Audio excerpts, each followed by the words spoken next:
Hi നമസ്കാരം, welcome to Malabar kitchen.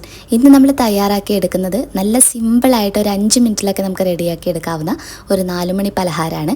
ഇത് കുട്ടികൾക്ക് ടിഫിൻ ബോക്സിലൊക്കെ കൊടുത്തുവിടാൻ നല്ല അടിപൊളിയായിട്ടുള്ള സ്നാക്കാണ് കേട്ടോ. ഇന്നത്തെ ഈ റെസിപ്പി നിങ്ങൾക്ക് ഇഷ്ടപ്പെടുവാണെങ്കിൽ ലൈക്ക് ചെയ്യാനും ചാനൽ ആരെങ്കിലും പുതിയതായിട്ട് കാണുവാണെങ്കിൽ സബ്സ്ക്രൈബ് ചെയ്യാനും മറക്കല്ലേ. അപ്പോൾ ഇതെങ്ങനെ ഉണ്ടാക്കിയെടുക്കുന്നതെന്നുള്ളത് നോക്കാം. ഞാനിവിടെ ഒരു നേന്ത്രപ്പഴമാണ് എടുത്തിട്ടുള്ളത്. ഇത് നമ്മൾ ഉരുളക്കിഴങ്ങ് ഫ്രൈസൊക്കെ ഉണ്ടാക്കിയെടുക്കാൻ വേണ്ടിയിട്ട് മുറിച്ചെടുക്കില്ലേ, ആ ഒരു രീതിയിൽ ചെറിയ ചെറിയ പീസസായിട്ട് നീളത്തിലാണ് നമ്മൾ അരിഞ്ഞെടുക്കുന്നത് കേട്ടോ. അപ്പോൾ മധുരമുള്ള ഒരു നേന്ത്രപ്പഴമാണ് ഉപയോഗിച്ചിട്ടുള്ളത്. പിന്നെ രണ്ട് പീസ് ബ്രെഡ് ഒന്ന് പൊടിച്ചെടുത്തിട്ടുള്ളതാണ്. പിന്നെ നമുക്ക് വേണ്ടത് ഒരു 3 ടേബിൾ സ്പൂൺ മൈദയാണ്. അപ്പോൾ മൈദ മാത്രമേ നമ്മൾ ഇതിൽ ഉപയോഗിക്കുന്നില്ല, വേറെ നമ്മൾ കോൺഫ്ലവറോ അല്ലെങ്കിൽ അരിപ്പൊടിയോ ഒന്നും തന്നെ ചേർക്കുന്നില്ല. അടുത്തതായിട്ട് ഇതിലോട്ടേക്ക് പിന്നെ നമുക്ക് വേണ്ടത് പഞ്ചസാരയാണ്. ഞാൻ ആദ്യം ഒരു 1/2 ടേബിൾ സ്പൂൺ പഞ്ചസാര ചേർത്തു. പിന്നെ നമ്മൾ ലാസ്റ്റ് ബാറ്ററിൻ്റെ കൂട്ടത്തിൽ ഒരു 1/2 ടേബിൾ സ്പൂൺ, അതായത് 1 ടേബിൾ സ്പൂൺ പഞ്ചസാരയാണ് നമ്മൾ ഉപയോഗിച്ചിട്ടുള്ളത്. പിന്നെ മധുരം ബാലൻസ് ചെയ്യാൻ 2 പിഞ്ച് ഉപ്പ് ചേർത്ത് കൊടുക്കാം.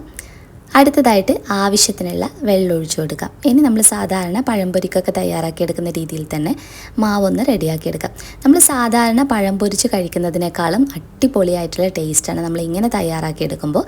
അപ്പോൾ ഏലക്കയുടെ ഫ്ലേവർ ഇഷ്ടമുള്ളവർക്ക് ഏലക്ക ഉപയോഗിക്കാവുന്നതാണ്. ഞാനിന്നിവിടെ ഏലക്കപ്പൊടിയൊന്നും ചേർക്കുന്നില്ല.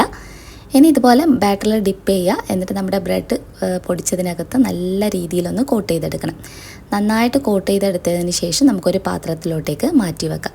അപ്പോൾ ഇത് ഞാൻ മുഴുവനും ഇതുപോലെ ബ്രെഡിൽ കോട്ട് ചെയ്തെടുത്തിട്ടുണ്ട്. ഇനി നല്ല ചൂടുള്ള എണ്ണയിലോട്ടിട്ടിട്ട് ഇതൊന്ന് ഫ്രൈ ചെയ്തെടുക്കണം. കുറഞ്ഞ സെക്കൻഡിൽ തന്നെ ഇത് സൂപ്പർ ക്രിസ്പി ആയിട്ടുള്ളൊരു സ്നാക്കായിട്ടാണ് നമുക്ക് കിട്ടുക.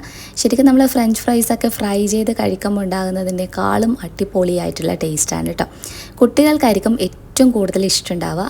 അവർക്ക് ടിഫിൻ ബോക്സിലൊക്കെ കൊടുത്തുവിടാൻ ശരിക്കും നല്ലൊരു പലഹാരം തന്നെയാണ്.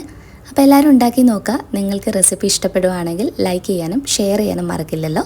നെക്സ്റ്റ് വീഡിയോയിൽ ഇനിയും നമുക്ക് നല്ലൊരു വെറൈറ്റി ഡിഷായി വീണ്ടും കാണാം. അതുവരെ ടേക്ക് കെയർ, ബൈ ബൈ.